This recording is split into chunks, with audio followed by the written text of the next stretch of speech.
सो hi everyone. यार जब आप अपनी यूपीएससी की जर्नी को शुरुआत देते हो ना, आपके मन में बहुत सारे डायलेमास होते हैं कि यार मैं कौन सी किताब ले लूँ, मैं कैसे शुरू करूँ। अब देखो, आपको एग्जैक्टली क्या करना चाहिए कि जो यूपीएससी के पेपर में आ जाए, ये आपको कोई नहीं बता सकता। लेकिन हाँ, आपको क्या नहीं करना चाहिए, ये डेफिनेटली इस वीडियो में हम डिस्कस करेंगे। क्योंकि अगर कोई ये चैलेंज करता है कि हाँ ये कर लो, ये आ जाएगा, ऐसा कोई नहीं कर सकता एक्सेप्ट सिलेबस और पीवाईक्यूज। वो आपको इस जर्नी के बहुत बड़े आपके फ्रेंड होंगे। वो आपको बता देंगे कि कौन सा पैटर्न बहुत रिपीट हो रहा है, कौन से कीवर्ड्स, कौन सी चीजें बहुत ज्यादा इंपॉर्टेंट है, कौन सा पूरा सिलेबस ही बहुत इंपॉर्टेंट है। लेकिन ये दो चीजों के अलावा no one can exactly claim कि ये पेपर में आने वाला है। लेकिन यूपीएससी की जर्नी में आपको क्या नहीं करना, इस वीडियो में हम डिस्कस करेंगे। तो without wasting time, let's start this video. So hi everyone, मेरा नाम है ऋतिक एंड इस वीडियो में हम कुछ यूपीएससी के वो एस्पेक्ट्स को डिस्कवर करने की कोशिश करेंगे जो आप अगर अपनी जर्नी की शुरुआत में जान लोगे तो आपके लिए बहुत फायदेमंद होगा। तो सबसे पहले पॉइंट पे आते हैं कि आपको ऐसी कौन सी चीजें जो नहीं करनी। सबसे पहला काम है, अगर आपके टेबल पे यूपीएससी का सिलेबस, पीवाईक्यू और पिछले साल के जो 2025 में जो पेपर हुआ उसके सारे पेपर होने चाहिए।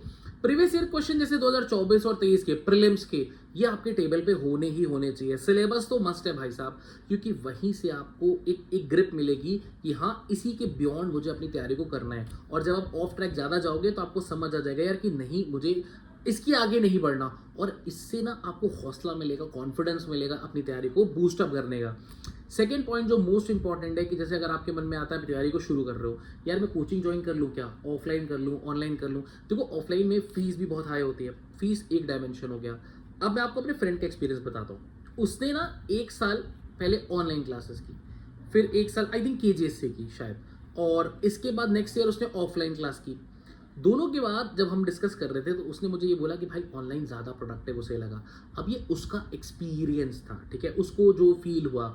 तो ऐसा नहीं है कि ऑनलाइन में जैसे कि अगर फीस सस्ती है, आजकल के कोर्स 3,000 4,000, जैसे सारथी आईएएस जैसे बहुत बहुत अच्छे अच्छे कोर्सेज होते हैं, आप ऑनलाइन भी प्रेफर कर सकते हो और आपको प्रोडक्टिविटी बहुत हाई मिलेगी। आप टेस्ट सीरीज बाद में ऑफलाइन ज्वाइन कर लेना, वो एक अलग चीज़ है। लेकिन आप ये सोचो कि सिर्फ ऑफलाइन में लाखों खर्चा करके ही आपको गुड क्वालिटी मेंटोरिंग मिलेगी, ऐसा बिल्कुल नहीं है, ठीक है। तो आप अगर चाहो तो ऑफलाइन कोर्स ऑनलाइन बिल्कुल आप प्रेफर करो, कम फीस में घर में क्वालिटी, प्रोडक्टिविटी सब कुछ मिलेगी। आप पर सब्जेक्ट वाइज कर सकते हो कि मुझे हाँ GS2 इनसे पढ़ना है, GS3 इनसे पढ़ना है, आपके पास वो भी ऑप्शन है। अब मान लो आपने ऑफलाइन कोई फैकल्टी ज्वाइन किया, वहाँ पे सारी फैकल्टी आपको ना पसंद आई, तब भी आपको रिग्रेट होगा कि यार यहाँ पे ज्योग्राफी नहीं समझ आ रहा, यहाँ पे इकोनॉमी तो आ गया लेकिन पॉलिटी नहीं आ रहा। मतलब बहुत सारी चीजें होती है। अब ऑनलाइन में आपके पास ये ऑप्शन है कि आप चाहो तो एक पर्टिकुलर टॉपिक एक जगह से कर सकते हो, एक पर्टिकुलर GS2 यहाँ से कर लिया, GS4 वहाँ से कर लिया, GS3 यहाँ से कर लिया, ये भी एक बहुत अच्छा ऑप्शन है। तो ऑनलाइन ऑफलाइन डिसाइड करने से पहले ना आपको टाइम लेना चाहिए। 1 महीना तो मेरा मानना है आप पीवाईक्यूज को, सिलेबस को, ये सब चीज़ों को एनालाइज करने में कि मैं ऑफलाइन करूँ ऑनलाइन करूँ, पहले सोच लो। क्योंकि एक बार आप इसमें डाइव इन कर जाओगे ना तो पीछे आने का ऑप्शन नहीं, और टाइम हर दिन बढ़ता जाएगा, तो वो बहुत ज़्यादा आपको बाद में रिग्रेट होगा। तो इसीलिए डिसाइड करने से पहले सोच लेना है। अब आते हैं थर्ड पॉइंट पे। सबसे मोस्ट इंपॉर्टेंट चीज़ है, जब आप मान लो पॉलिटी पढ़ते हो, आप बेयर एक्ट उठाते हो, आप जब देखते हो ना आर्टिकल 15, आर्टिकल 16, आर्टिकल 12, ऐसे ऐसे बस गो थ्रू करते हो, उससे काम नहीं बनेगा।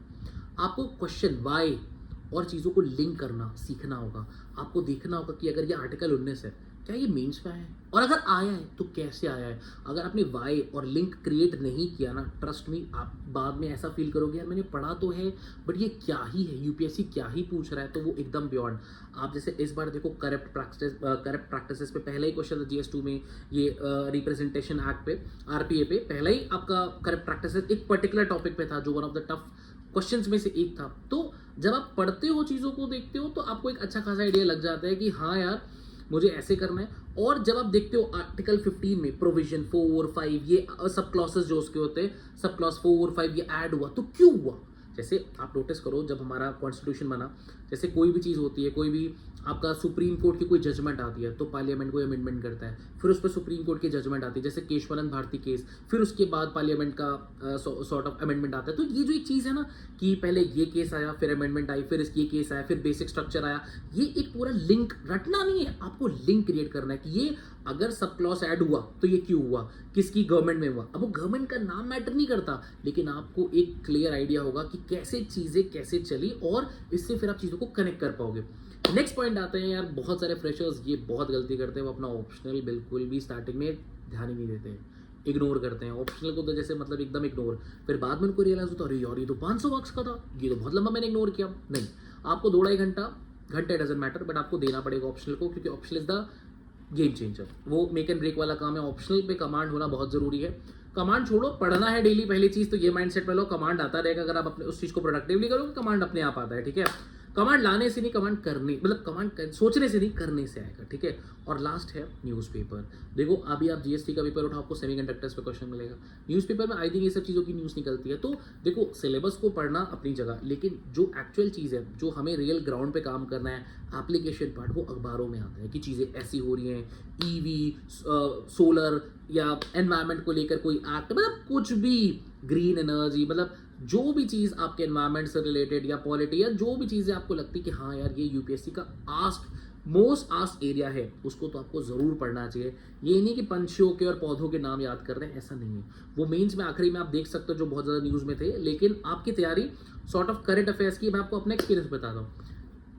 सोलर पैनल वाला मैंने एक शॉर्ट भी बनाया था, उसमें दिखाया था कि इस साल क्या हुआ था कि जब 2025 का प्रीलिम्स हम दे रहे थे तो वहाँ पे पीएम मुफ्त बिजली योजना करके क्वेश्चन था, और वो सोलर पैनल से रिलेटेड था। तो जब मैंने सोलर पैनल घर में लगवाया तो वहाँ पर मुझे मैसेज आया, उसमें भी ये लिखा हुआ था। तो करंट अवेयरनेस बहुत ज़रूरी है, हमें ये पता होना चाहिए कि आसपास में चीज़ें चल क्या रही हैं। तो ये थे कुछ 5 एस्पेक्ट। अब आप एक बार इस वीडियो को पीछे से देख लो वो कौन से 5 एस्पेक्ट थे, और उस पर काम करो।